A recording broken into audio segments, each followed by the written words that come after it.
Gila, gue lagi mau ngeles, gimana caranya ya? Enggak, ngarang. Kaniko pernah ngomong kayak gitu.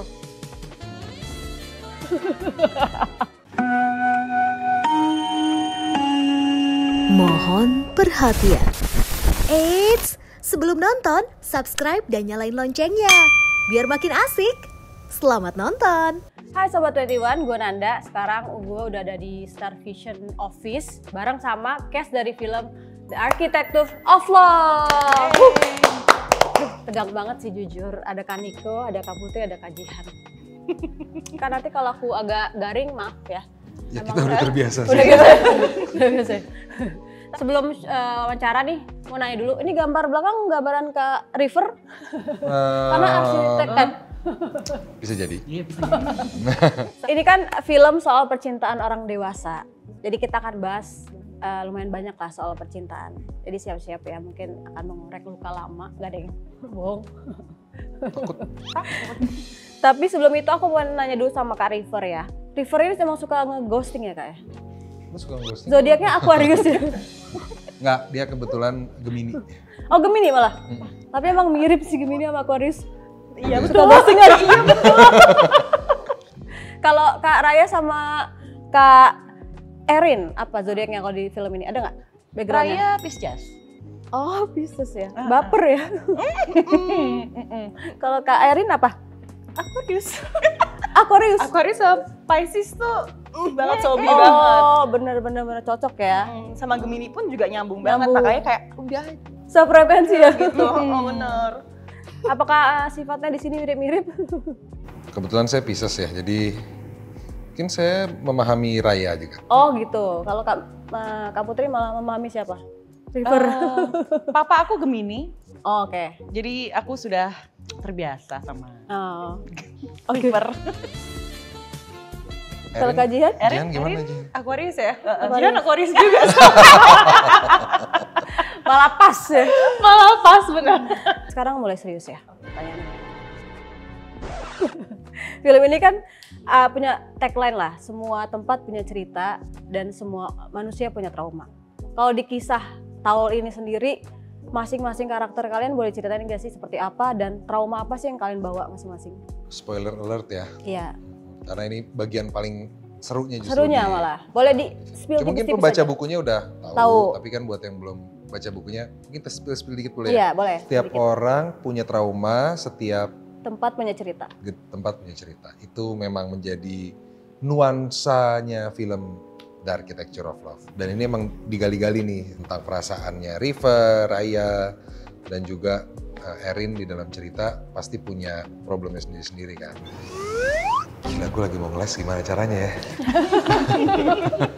Tapi yang jelas yang River alami itu trauma yang cukup berat, Oke. yang baru saja terjadi. Enggak lah, cukup lama gitu, 2-3 tahun. Lama gak sih? Iya nggak terlalu lama lah ya. Nggak terlalu lama, tapi nggak terlalu lumayan dekat. Sekitar segitu traumanya, dan ini ketemu sama Raya yang Ketemu sama Raya yang mempunyai masa lalu yang kelam juga di Jakarta. Oke. Traumanya seperti apa? Mungkin benar yang udah baca bukunya mungkin udah tahu, tapi yang belum baca bukunya mungkin bisa dibilang Raya itu dicintai dengan cara yang salah aja. Dicintai dengan cara yang salah. Banyak dialami sama netizen ya kayaknya. Relate. Relate ya. Kalau Kak Jihan gimana? Ceritanya Erin Mungkin Erin itu malah traumanya bukan trauma yang gimana banget ya kalau misalnya aku bisa create dari karakter Erin ini. Malah mungkin dia pernah disakiti sebelumnya tapi bentuk self defense dia adalah karakter dia yang sekarang ini gitu. Oke. Itu yang aku mungkin bisa arahkan ke past issues-nya Erin ya. To her today itu sih. Tapi kayaknya kalaupun trauma pasti berdampak ke semua karakter di sini nggak sih? Setelah trauma akan berubah. Karakternya jadi lebih gimana ya kan di sini kan. Oke. Tapi kenapa New York? kita tanyakan itu pada penulis bukunya saja, Ika Natasha. Mungkin New York kalau di ceritanya, New York itu kan tempat di mana pertemuan banyak orang ya.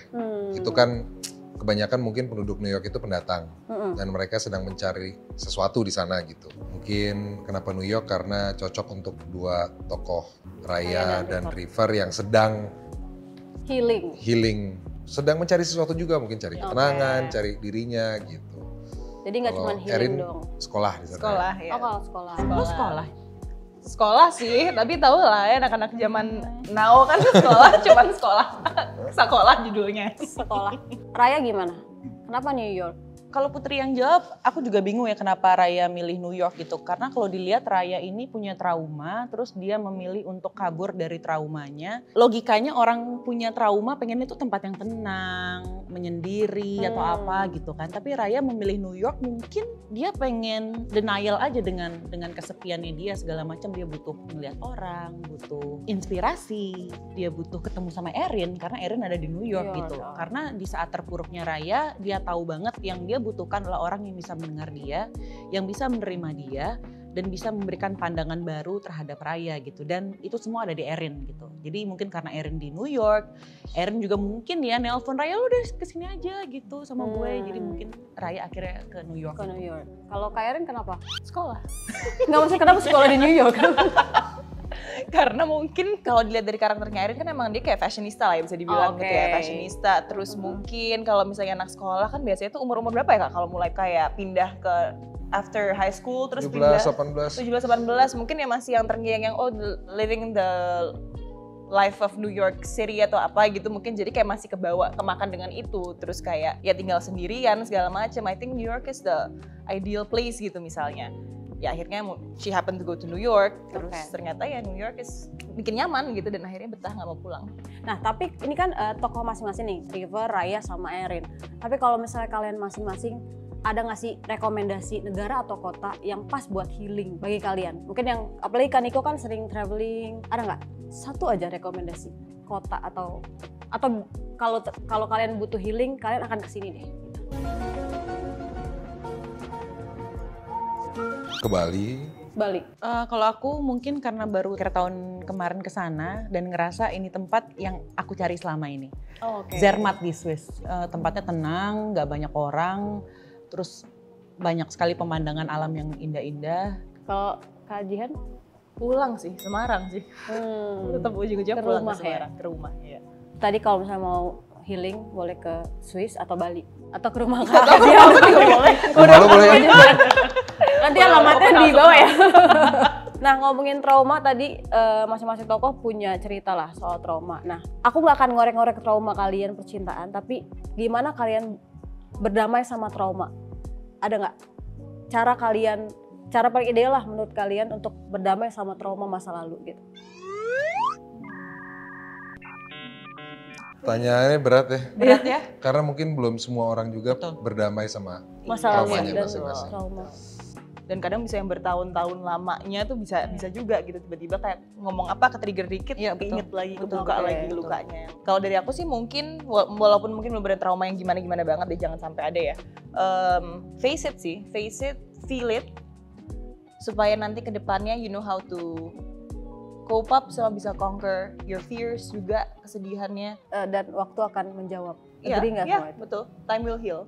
Kalau aku mungkin gimana cara ngelesnya biar nggak terlalu personal. Aku baru aja mengalami trauma lah besar gitu, kehilangan seseorang. Sampai sekarang masih belum ngerti gimana cara berdamai dengan trauma itu. Jadi yang bisa aku lakukan sekarang sebagai putri adalah mencoba berbagai macam distraksi untuk sekedar sementara melupakan trauma-trauma itu gitu, dengan cara mendengarkan musik yang lebih upbeat mungkin, lebih happy, melakukan hal-hal yang bikin ya semuanya yang bikin happy sih, jadi bisa ke distraksi sama trauma itu. Ngomongin mencintai di umur dewasa, kan beda banget tuh sama mencintai saat waktu kita remaja, baru pertama kali jatuh cinta segala macam. Apa perbedaan paling, ini agak berat-berat ya pertanyaan soal cinta ya, sorry ya. Apa perbedaan paling signifikan yang kalian rasain soal memandang cinta saat remaja dan sekarang? Tuh. Mana aku tahu, aku masih kecil. Aku juga masih kecil, aku hanya tahu cinta remaja. Kayak Kak Putri sih lebih siap. Kenapa harus aku langsung gitu? Nembak. Perbedaannya ya, susah juga ya. Apa kayak lower expectation kah? Kalau saya dulu kan benar-benar menggebu-gebu yang mungkin kalau dulu waktu remaja mikirnya adalah gue suka sama lo harus suka sama gue. Titik. Kalau sekarang mungkin bisa lebih dengan berbagai permasalahan hidup yang udah dilaluin, ketemu sama banyak orang yang bisa kita ajak ngobrol tentang hidup dan cinta gitu. Mungkin sekarang lebih mengartikan cinta itu kayak bukan hal yang bisa dipaksakan sih. Oke, benar. Aku setuju sih sama Kak Oh, Putri. setuju ya. Iya. Sering ditolak soalnya. Kalau Kak Jian gimana? Sama sih kayak Kak Putri dan bener nggak expert juga, jadi kayak kadang yang kita rasa kita benar sesuai gitu sama diri kita ternyata nggak juga buat orang lain. Betul. Apalagi orang yang kita suka gitu. Dan kalau aku sih sering banget kayak ngerasain nyambung nih di awal tapi ternyata lama-lama frekuensinya tuh nggak sama, yang ujung-ujungnya kayak ya entah siapa yang hilang duluan atau gimana gitu. Yang penting sekarang kunci yang aku dapat adalah when you're in a relationship, garis besarnya adalah sharing apapun itu. So you have to share your emotions, you have to share your time, privacy, semua tuh udah kayak bener-bener yang lo harus bagi gitu. Dan intinya yang berbagi adalah kunci sih sekarang. Kalau dulu give and give, kalau dulu tuh sebatas itu aja. Kalau waktu masih kecil banget. Oh, kalau ini sharing. Sharing. Oh, oke. Kali. Udah sepanjang Agak ragu tetap ya. Udah kayak yakin? Kali. Alasan putus paling aneh menurut kalian apa? Kayak contohnya, kamu terlalu baik. Ada sih aneh banget. Iya. Waktu itu aku tuh harus move on. Lah, lalu Anda berpacaran dengan siapa ya? Mohon maaf gitu. Padahal masih pacaran nih gitu. Terus tiba-tiba aku tuh harus move on. Hah?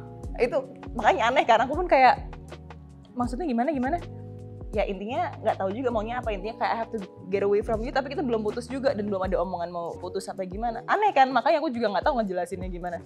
Ya udah akhirnya ya kembali lagi bilang sendiri. Pengalaman pribadi ya Kak? Pribadi banget itu, makanya kayak ada ya manusia kayak gini. Tapi itu pas remaja atau udah Aku dewasa? kan selalu remaja, sampai sekarang pun masih remaja. Kalau Kak Putri apa? Yang didengar aja nggak perlu dialamin? Yang didengar ya, mungkin karena belakangan aku suka banget nge-scroll TikTok, terus banyak juga konten-konten pasangan-pasangan gitu ya. Yang aneh mungkin cowoknya suka makan nasi putih, ceweknya suka makan nasi kuning, jadi mereka nggak pernah Nggak pernah Kita nungguin makan nasi merah. Sarapan bareng. Apa sih? Gimana? nggak pernah nggak berantem kalau pengen makan sarapan gitu. Terus akhirnya putus. Itu beneran Kak? Oh ya. Itu beneran Kak? Enggak, ngarang. Tapi kalau di zaman sekarang itu nggak Possible mengagetkan. ya. Tapi itu sangat ada, zaman sekarang tuh ada. Kayak begitu hal-hal simple kayak begitu. Kalau Kanika apa? Kamu terlalu baik buat aku gitu? Itu kan ini ya paling basi ya kali ya. Atau kayak Itu ngeles aja sih, intinya udah bosen gitu. aku mau konsen soalnya mau ujian. Bener nggak denger itu? Kayaknya pernah deh itu. Kayak pernah deh. Pernah Kak serius? Oh ya? Pernah ngelakuin ya? Enggak, bukan. Kayak pernah dengar. Pernah dengar? Oh kirain Kanika pernah ngomong kayak gitu. Alasan aja. Alasan ya? Kalau Kaniko gitu alasannya apa biasanya? Boleh dilanjutkan? Tapi penasaran juga lagi. Balik lagi soal percintaan dewasa lah. Konfliknya juga trauma dan itu lumayan kompleks gitu. Tapi menurut kalian sendiri sebagai yang main di film ini, apa hal yang bisa bikin Gen Z juga tertarik sama kisah kalian di film ini? Mungkin Apakah relate juga sebenarnya? Pasti relate karena mungkin situasinya kan tentang orang-orang yang sudah dewasa, udah menikah segala macam. Tapi sebenarnya esensinya masih tetap sama. Ini soal perasaan-perasaan kecil, perasaan-perasaan yang memang ada di setiap bentuk hubungan gitu. Jadi semua orang pasti akan relate, usia berapapun sebenarnya. Kalau yang nggak ditemukan di buku, tapi akan dihadirkan di film ini apa? Ada surprise. Ada surprise. Terus juga ada dialog-dialog banyak yang disesuaikan gitu. Terus dinamika hubungan juga ada yang berbeda supaya nontonnya lebih seru. Oke, jadi buat yang udah baca, kalian tetap bisa nonton karena ada hal yang tidak akan kalian dapatkan dari buku gitu. Nah, kalau ngomongin proses syutingnya ini, boleh nggak kasih tahu satu aja memorable moment kalian selama syuting, terutama di New York? Mungkin waktu di Montauk ya. Waktu di Montauk kita setelah 2 minggu syuting New York, kita pindah ke Montauk, itu kayak beach area yang sebenarnya ramainya kalau summer, tapi kita syutingnya kan di autumn, jadi agak sepi. Banyaklah kebersamaan di situ, termasuk ada perpisahan karena itu repartinya di sana gitu. Terus Dan sempat salju nggak sih? Kita sempat dapat snowy snowy dapat. ya. Gitu. Oh iya, Hmm. seru banget. Itu yang bisa kami ceritakan, yang lainnya tidak bisa. Udah nunggu padahal ya. Raya dan River ini ketemu, dua orang asing yang ketemu terus tiba-tiba jatuh cinta lah, tertarik gitu. Kalian possible nggak mengalami itu? Dan apa hal yang mungkin kalian bisa bikin at least pengen kenal nih orang, walau awalnya tuh asing banget? Bisa. Apakah yang bikin tertarik? Nah itu yang sulit dijelaskan, tapi kadang-kadang bisa sih kalau kita ketemu sama orang yang sama sekali belum pernah dikenal, tapi satu frekuensi atau banyak hal yang nggak ada di kita ada di dia, macam-macam lah gitu yang bikin kita penasaran. Intinya yang bikin penasaran. Yang suka makan Niko bikin penasaran. Oke, kalau kamu tuh apa? Mungkin nggak suka sama orang asing gitu? Ini case-nya Kak Putih single ya? Oke, bisa sih kayaknya, bisa. Tapi mungkin dinamikanya akan seperti Raya sama River gitu, yang emang butuh waktu, yang emang harus pelan-pelan, mulai dari hal simple dulu ngomongnya, terus lama-lama jadi nyaman dan akhirnya bisa obrolan pribadi gitu. Itu sih, kalau aku sih mungkin bisa ya. Bisa tapi susah gitu, karena aku juga kalau sama orang baru atau sama orang asing gitu susah untuk basa-basi, susah untuk cepat terkoneksi gitu, butuh waktu yang cukup panjang gitu. Sama sih, ada sangat kemungkinan yang sangat besar gitu buat itu terjadi, karena mungkin sekali dua kali pernah terjadi memang sama aku gitu, tapi ya memang butuh proses yang lama itu. Nah tapi kan kembali lagi nggak semua orang itu sabar dengan proses yang lama, tergantung durasi aku kan gitu ya, jadi makanya lama-lama gone itu bisa gitu. Cuman ya at least depannya tuh awalnya tuh masih bisa, sangat bisa terjadi gitu sih. Apa yang bisa bikin Kak Jihan tertarik? Itu apa namanya, biasanya itu akan ada satu aspek gitu yang oh kita sama ya, entah itu mungkin misalnya ketemunya di konser, kan berarti kita satu konser bareng yang oh berarti kita berdua suka dengan satu Oke, posisi yang sama gitu. ya, Sama siapa tuh, Ji? gitu. Sama siapa tuh?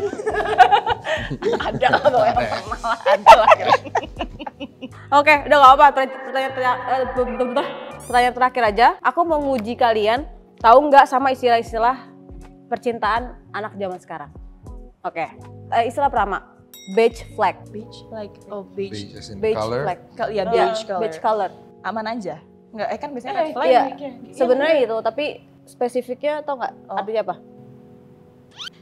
Kalau green flag sama green flag kan hal yang positif. Red flag juga yang negatif. Kalau beige flag adalah hal yang ada di pasangan kita, bikin bosen, tapi bukan jadi isu yang bisa bikin kita putus. Misalnya kayak dry text, sepele tapi nyebelin, tapi bukan alasan juga buat putus kita. Ya semua hubungan beige flag nggak sih? Justru yang bikin Ujung-ujungnya. lucu gitu nggak sih? Yang bikin kayak tarik ulur ya. Oke, yang kedua, twin flame. Kayaknya pernah denger Kayak deh jenis twin flame. minuman ya? Emang Bukan iya? ya? Nggak tahu. Kan percintaan Kak ceritanya nih. Twin flame. Topik twin flame. Soulmates nggak? Ah iya, sama soulmate, tapi ada bedanya. Oh. Kalau soulmate mungkin dua soul yang ketemu, tapi kalau twin flame kayaknya satu soul yang kebelah dua, twins. Iya persis plok Maybe, gitu nggak sih? iya. Iya sebenarnya kayak gitu, Kayak tapi persis banget gitu. benar. Jadi katanya twin flame itu adalah hampir sama kayak soulmate. Tapi twin flame hanya bisa dirasakan cuma sama satu orang. Kalau soulmate tuh kita bisa merasakan sama banyak orang. Maksudnya kayak ini ketemu soulmate terus putus. Nanti setelah berapa tahun kita ketemu lagi soulmate kita. Tapi twin flame hanya dirasakan satu kali seumur hidup. Berarti harus berapa kali ya kita mencari twin flame itu? Kita harus ekspor seberapa jauh ya? Tergantung kajian berapa mantannya. Dikit mah. Satu jari dibelah 3 bisa nih mah. Oke, terakhir. Back burner. Belum dengar. Belum pernah denger. Belum pernah? Salah satu judul Sounds like lagu. a food to me. Jadi back burner tuh sebenarnya kayak cadangan gitu. Kalau dia butuh, kalau dia kosong dicari. Tapi kalau enggak ya lupa. Itu Wah, ini emang zaman sekarang banget sih. iya di TikTok sangat banyak ya. Iya betul. Jadi istilah-istilah anak muda Nggak zaman enak ya sekarang. jadi gitu ya? Gak enak, Kak. Nggak enak? Enak. Alhamdulillah gak pernah ya Kak. Oh bagus. Tapi Kak Niko pernah gak? Saksikan film The Architecture of Love tanggal 30 April 2024 di bioskop kesayangan Anda. Oke. Asik kan videonya? Jangan lupa like, subscribe, dan komen ya. Sampai jumpa di video selanjutnya.